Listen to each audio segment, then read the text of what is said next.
Yes, good morning students. बेटा आज हमें साइंस की कौन सी वर्कशीट करनी है? Worksheet number 68। और टॉपिक कौन सा है आपका? स्थितिज ऊर्जा। इससे पहले हमने कौन सा टॉपिक किया था? गतिज ऊर्जा। ठीक है बेटा। स्थितिज ऊर्जा क्या होती है? गतिज ऊर्जा तो बताया था किसी वस्तु की गति के कारण पैदा होती है। ठीक है। और स्थितिज ऊर्जा क्या होती है बेटा? स्थित है किसी जगह पे। तो यहाँ क्या बोलोगे बेटा आप?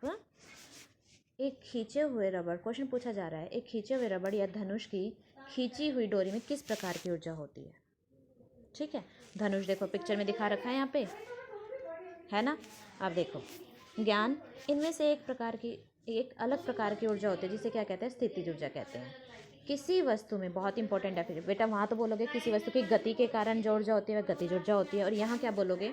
किसी वस्तु में उसकी आकृति या स्थिति के कारण उपस्थित ऊर्जा को क्या कहते हैं? स्थितिज ऊर्जा बोल। बेटा पेपर में ज़रूर आता है गतिज ऊर्जा और स्थितिज ऊर्जा में से कोई ना कोई एक ज़रूर आता है।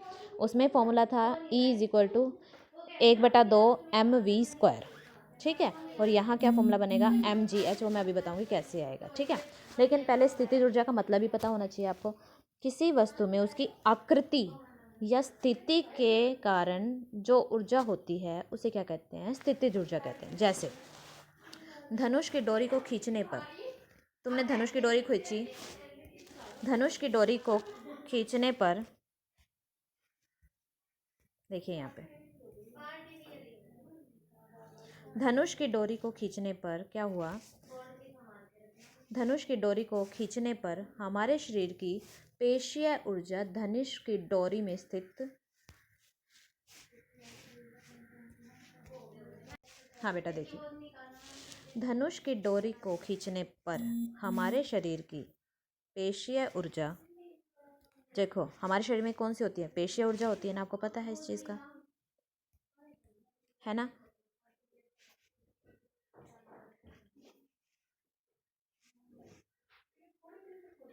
देखो यहाँ से, धनुष की डोरी को खींचने पर हमारे शरीर की पेशीय ऊर्जा धनुष की डोरी में स्थितिज ऊर्जा के रूप में स्थानांतरित हो जाती है। तीर को छोड़ने पर यह ऊर्जा गतिज ऊर्जा में बदल जाती है और धनुष क्या है? अपनी सामान्य स्थिति में वापस आ जाता है। तो यहाँ देखो बेटा, अब अपने हाथ में सोच के देखो, धनुष को तुमने खींचा है, धनुष को तुमने खींचा है, खींच कर तुमने क्या किया? उसको स्थितिज ऊर्जा में बदल लिया। ठीक है। और जब हम धनुष के तीर को छोड़ते हैं तो तीर जो है वो गति करने लग जाता है। तो वो जो स्थितिज ऊर्जा जो बची है उसके अंदर, पहले धनुष को खींचा हमने, धनुष के तीर को पहले खींच के रखा है, ऐसे छोड़ने के लिए पहले खींच के रखते हैं ना, खींच के रखा तो स्थितिज ऊर्जा में कन्वर्ट कर लिया। फिर जो वो स्थितिज ऊर्जा है जब हम उसको छोड़ते हैं, तो गतिज ऊर्जा में बदल जाती है। तो कभी भी जो है ऊर्जा का नष्ट नहीं होता, ऊर्जा कभी भी नष्ट नहीं होती, वह एक रूप से दूसरे रूप में स्थानांतरित हो जाती है। जैसे यहाँ पे स्थितिज ऊर्जा किस में स्थानांतरित हुई है आपकी? किस में हुई है? गतिज ऊर्जा में। ठीक है बेटा। अब आगे देखिए, ये भी इंपॉर्टेंट है आपका, इसका फॉर्मूला कैसे आया। एक क्वेश्चन आपका, सेकेंड क्वेश्चन यही है। ठीक है। क्या क्वेश्चन है कि किसी वस्तु पर ऊंचाई की स्थितिज ऊर्जा बताइए। तो देखो कुछ नहीं है, मान लो एक ये बॉक्स है, ठीक है, इसको मुझे कुछ ऊपर हाइट तक लेके जाना है, यहाँ तक लेके जाना है। वो विस्थापन कितना करके जाना है? h करके जाना है। और इसका जो द्रव्यमान क्या है? अगर कोई चीज़ रखी है तो उसका द्रव्यमान तो होगा ना बेटा। अब देखो, अब ये जो वस्तु है अपने आप तो ऊपर नहीं, अपने आप तो यहाँ से यहाँ तक नहीं जाएगी ना, नहीं जाएगी। तो इसको ले जाने के लिए क्या लगाना पड़ेगा? बल लगाना पड़ेगा, यानी हमें क्या कार्य करना पड़ेगा? कार्य का फॉर्मूला तुम सबने पढ़ा है, क्या होता है? बल गुना में विस्थापन, बल गुना में विस्थापन, बल यानी F और विस्थापन कितना होता है? S। अब यहाँ विस्थापन कितना हो रहा है? कितना हो रहा है यहाँ पे? H। और F का फॉर्मूला क्या होता है? mg। और ये क्या हो गया? H। तो जो एक किया गया कार्य है यानी W किसके इक्वल आ जाएगा तुम्हारा? स्थितिज ऊर्जा P से डिनोट करते हैं, किसके इक्वल आ गई तुम्हारी? mgh के इक्वल। ठीक है बेटा। तो कोई भी आपसे पूछ ले स्थितिज ऊर्जा का, तुम्हें बस क्या पता होना चाहिए? तो डेफिनेशन पता होना चाहिए और दूसरा उसका फॉर्मूला कैसे आया, बस 2 लाइनों में ही है। इस बॉक्स को बस हम क्या किया है? ऊपर उठा कर लेके गए हैं। ठीक है। और इसके लिए हमें कोई कार्य करना पड़ेगा। कार्य किसके इक्वल होता है? बल गुना में विस्थापन के बराबर होता है। बल का F होता है, विस्थापन कितना हुआ है यहाँ पे? विस्थापन कितना हुआ है? H हुआ है यहाँ। ठीक है।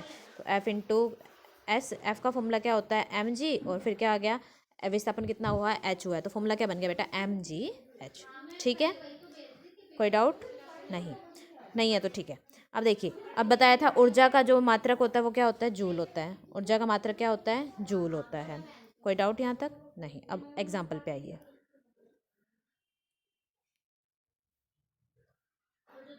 अब देखिए, बहुत ही आसान है ये भी। 2 किलोग्राम, 2 किलोग्राम एम दे दिया, 2 किलोग्राम। बस न्यूमेरिकल्स में क्या करते हैं बेटा, देखते हैं क्या क्या चीज़ें दे रखी हैं।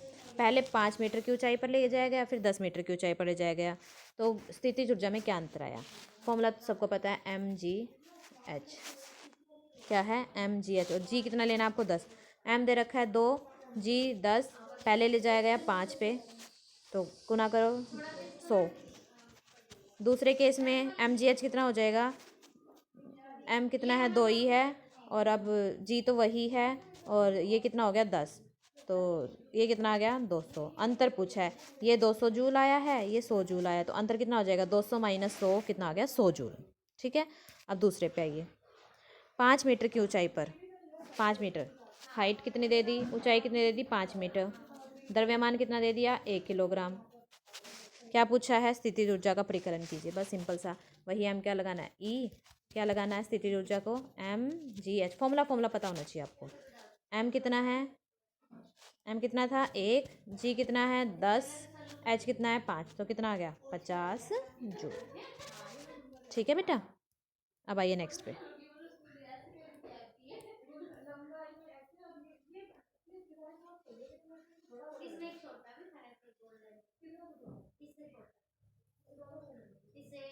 और बेटा एक चीज़ ये इंपॉर्टेंट है, जो किसी वस्तु की जो स्थितिज ऊर्जा होती है ना, केवल उसकी ऊंचाई पर निर्भर करती है, उसके पाथ पर निर्भर नहीं करती। उसको हम चाहे सीढ़ियों के अनुसार लेके गए हैं, या हमने रस्सी से, जैसे मेरे को नीचे से कोई चीज़, हम चौथी बिल्डिंग पे रहते हैं और नीचे से कोई चीज़ लेनी है, चाहे तो मैं उसको सीढ़ियों के थ्रू लेके जाऊँ पैदल चल चल के, या मैं सीधा नीचे रस्सी लटका दूँ और रस्सी से कोई चीज़ ऊपर खींच लूँ, तो वो स्थितिज ऊर्जा है जो सिर्फ किस पे डिपेंड करती है, आपकी एच पे डिपेंड करती है, हाइट पे, ऊंचाई पर।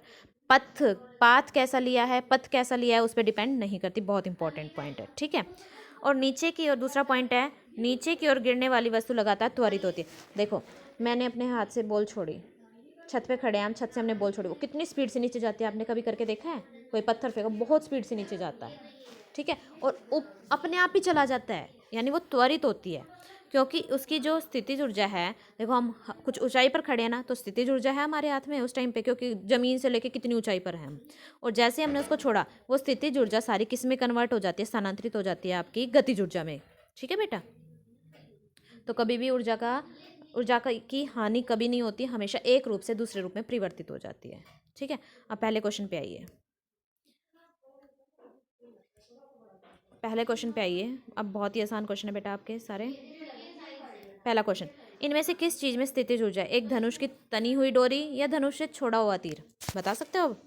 उदाहरण ऊपर दिया है, ऊपर पढ़िए उदाहरण में, देखिए अपने आप समझ आ जाएगा कि किसका है। धनुष की डोरी को खींचने पर हमारे शरीर की पेशीय ऊर्जा धनुष की डोरी में स्थितिज ऊर्जा के रूप में, देखो पहला ये जो है खींच रहा है, तो हमारी पेशीय ऊर्जा लग रही है ना, पेशीय ऊर्जा स्थितिज ऊर्जा में कन्वर्ट हो जाती है, और जैसे ही धनुष को हमने छोड़ा, इस केस में वो गतिज ऊर्जा भाग जाता है ना तीर छूट के, तो वो स्थितिज ऊर्जा खत्म हो गई और वो किस में कन्वर्ट हो गई, आपकी स्थानांतरित हो गई गतिज ऊर्जा। तो तनी हुई डोरी में या धनुष से छोड़े हुए तीर में कौन से में स्थितिज ऊर्जा है, तो क्या आप बोलेंगे, धनुष की तनी हुई डोरी में। ठीक है, अब दूसरे क्वेश्चन पे आइए। एच ऊंचाई पर रखी एक वस्तु की स्थितिज ऊर्जा ज्ञात कीजिए। अब जैसे ये मैंने अभी करवाया था वीडियो में, आपको जो समझाया ये वाला, क्या फॉर्मूला निकलेगा यहाँ से, mgh, ये करके लिखना। ये पूरा का पूरा एज इट इज़ नहीं लिखना आपको, सीधा एक बॉक्स बनाओगे और दूसरी यहाँ पे चला गया, ये h हो गया आपका। ठीक है, और इसका द्रव्यमान m है, तो क्या बोलोगे, हमें कार्य करना पड़ेगा। कार्य का फॉर्मूला क्या होता है, F इंटू एस, एफ क्या होता है mg, और h क्वेश्चन नंबर 2 है बेटा ये। ठीक है, और s कितनी डिस्टेंस, कितना विस्थापन हो गया h, तो h आ गया mgh। ठीक है, सेकंड क्वेश्चन हो गया क्लियर। तीसरे पे आइए। तीसरे क्वेश्चन में जो है द्रव्यमान दे रखा है 5 kg, कुछ नहीं करना, इन्होंने सब कुछ दे रखा है। एक पत्थर को 10 मीटर ऊंचाई पर रखा गया, ऊंचाई कितनी दे दी, 10 मीटर। स्थितिज ऊर्जा ज्ञात करो। स्थितिज ऊर्जा का फॉर्मूला क्या होता है, mgh। m कितना है 5, g हमेशा कितना लेना है 10, h कितना लेना है 10, कितना आ जाएगा 500, कितना आ जाएगा 500 जूल। ठीक है, चौथे क्वेश्चन पे आइए। किसी वस्तु में स्थितिज ऊर्जा के 3 उदाहरण लिखिए। 3 उदाहरण अपनी डेली लाइफ से कोई भी लिख सकते हो। एक रबड़ को खींच लो। रबड़ को जब तुम खींच रहे हो, खींच के देखो, रबड़ को तुम खींचोगे तो हमारी पेशीय ऊर्जा स्थितिज ऊर्जा में कन्वर्ट हो जाएगी, तो खींची हुई रबड़। या देखो पहले ना क्या आती थी, घड़ियाँ आती थी हाथ पे बांधने वाली, ऐसे सेल नहीं डले होते थे, उनमें क्या होता था बेटा, चाबी घुमानी पड़ती थी। ठीक है, जब हम वो चाबी घुमा देते थे ना, तो हम अपने हाथ से घुमा रहे हैं ना, तो हम वो जो हाथ से घुमा रहे हैं यानी पेशीय ऊर्जा हमारी किस में बदल जाती है, स्थितिज ऊर्जा में बदल जाती है। फिर क्या होती है, धीरे धीरे वो चाबी अपने आप खुलने लगती है, तो खुलने लगती है तो स्थितिज ऊर्जा तुम्हारी गतिज ऊर्जा में परिवर्तित हो जाती है। वो भी तो क्या बोलोगे, घुमाओ क्या बोल सकते हो उसको, चूड़ीदार घड़ी, चूड़ी भरने वाली घड़ी, चूड़ियाँ भरने वाली घड़ी। ठीक है, और भी वही तो। और हम बांध पर पानी कितनी ऊंचाई पर स्टोर करते हैं, तुमने कभी पहाड़ों पे गए हो तो वहाँ बांध बने होते हैं, पानी के बांध बने होते हैं, और वो बहुत ऊंचाई पे भरे बने होते हैं। ठीक है, तो वो उदाहरण भी ले सकते हो, बांध पर रुका हुआ जल। तो कोई भी डेली लाइफ से कोई भी एग्जाम्पल ले सकते हो। आशा करती हूँ बेटा आपको वर्कशीट समझ आ गई होगी। ठीक है।